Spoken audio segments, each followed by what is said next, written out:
रमा एकादशी के दिन भगवान विष्णु के साथ माता लक्ष्मी की उपासना करने से मनुष्य के जीवन से दरिद्रता दूर होती है, घर में सुख शांति आती है और परम मोक्ष की प्राप्ति होती है। यह व्रत स्वयं भगवान विष्णु ने माता लक्ष्मी को सुनाया था। कथा इतनी दिव्य है कि जो इसे सुनता है या सुनाता है वह वैकुंठ धाम को प्राप्त करता है। आइए अब हम सुनते हैं रमा एकादशी की वह अद्भुत कथा जो स्वयं भगवान विष्णु ने देवी लक्ष्मी को सुनाई थी। वैकुंठ का दृश्य। स्वर्ण कमलों की झील, मंद मंद वायु, नील कमल पर विराजमान भगवान विष्णु। उनके पास माता लक्ष्मी कमल पुष्प पर बैठी है। माता लक्ष्मी मृदु स्वर में, प्रभु आप अनंत हैं, साक्षात सृष्टि के पालक हैं। सभी देवता मनुष्य असुर सभी आपकी शरण में हैं। किंतु एक बात मेरी समझ में नहीं आती, संसार में ऐसा कौन सा व्रत है जो सबसे श्रेष्ठ हो, जो मनुष्य का कल्याण करे, उसके सारे पाप मिटा दे और जिससे आपके साथ साथ मुझे भी प्रसन्नता प्राप्त हो। भगवान विष्णु मुस्कुराते हुए, हे प्रिय लक्ष्मी, तुम्हारा यह प्रश्न अत्यंत कल्याणकारी है। तुम सदा लोकहित की बात करती हो और प्राणियों के कल्याण का चिंतन करती हो। सुनो, कार्तिक मास के शुक्ल पक्ष की एकादशी रमा एकादशी कहलाती है। ये एकादशी इतनी शक्तिशाली है कि इसके व्रत मात्र से मनुष्य के 7 जन्मों के पाप नष्ट हो जाते हैं और इस व्रत का नाम तुम्हारे नाम से ही प्रसिद्ध हुआ है, क्योंकि इसका पालन करने से स्वयं लक्ष्मी अर्थात रमा प्रसन्न होती है। माता लक्ष्मी प्रसन्न होकर, प्रभु कितना सुंदर नाम है रमा एकादशी। कृपया इस व्रत की महिमा और इसकी कथा मुझे विस्तार से बताइए ताकि मैं भी इसे लोक में प्रचलित कर सकूं। भगवान विष्णु, हे देवी, ये कथा बहुत प्राचीन है। पूर्व काल में सतयुग में एक पराक्रमी राजा हुए जिनका नाम था मुचुकुंद।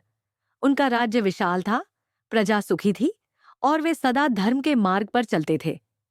उनकी रानी का नाम था चंद्रभागा। चंद्रभागा पतिव्रता, दयालु और विष्णु भक्त थीं। राजा और रानी दोनों प्रत्येक एकादशी का व्रत करते थे और ब्राह्मणों को दान देते और प्रजा में सदाचार फैलाते। उनका एक पुत्र था शंखधारी, जो माता पिता का प्रिय तो था, परंतु युवावस्था में दुराचारी मित्रों के संग में पड़ गया। शंखधारी दिन रात भोग विलास में डूबा रहता। उसे न धर्म का ज्ञान था, न भक्ति की इच्छा। राजा कई बार समझाते, पुत्र, यह जीवन अमूल्य है, इसे व्यर्थ मत गंवाओ, पर वह हंसकर टाल देता। एक दिन राजा ने कहा, पुत्र, कल कार्तिक शुक्ल एकादशी है। इस दिन रमा एकादशी का व्रत होता है। इस दिन जो उपवास करता है उसके पाप नष्ट हो जाते हैं और लक्ष्मी कृपा सदैव बनी रहती है। पर शंखधारी ने कहा, पिताश्री, मुझे भूख सहन नहीं होती, मैं उपवास नहीं कर सकता। राजा दुखी हुए। माता चंद्रभागा बोली, बेटा, एक दिन के व्रत से तुम्हें असीम पुण्य मिलेगा।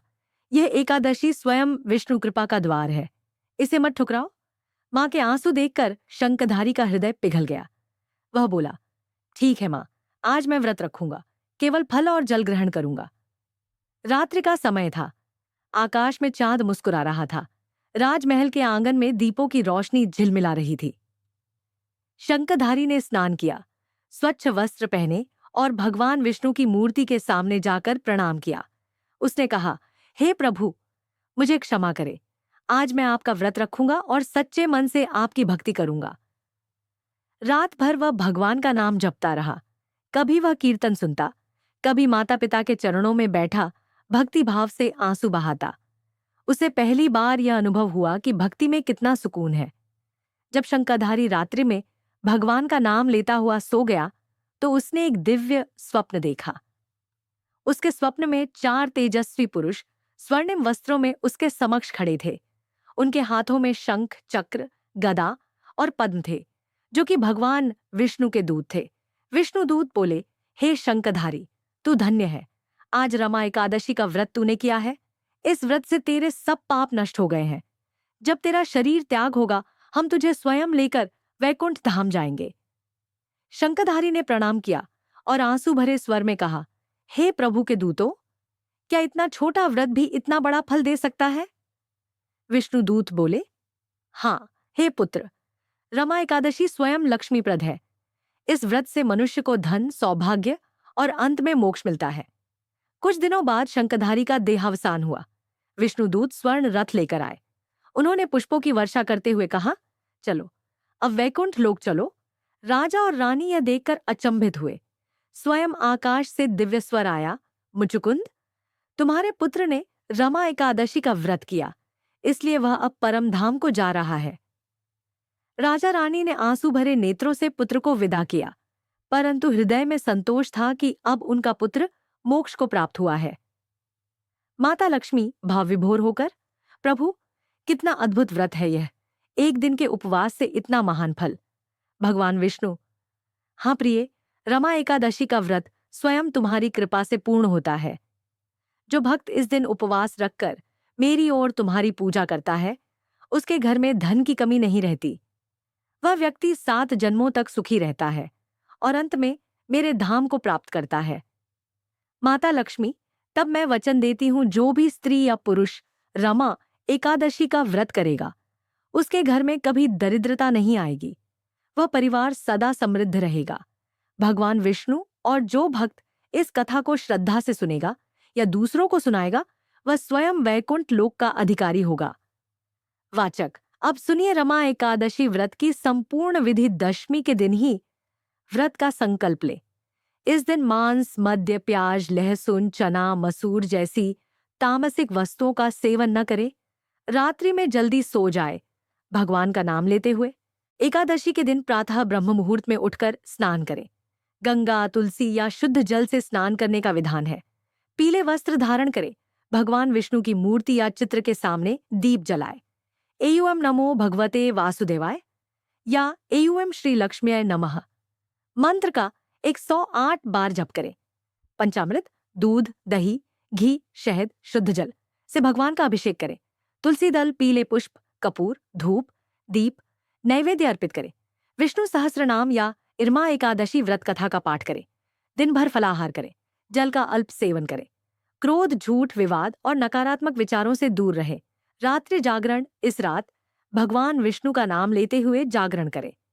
भजन, कीर्तन, विष्णु स्तुति करें। श्री सूक्त या विष्णु सहस्त्र नाम का पाठ शुभ माना जाता है।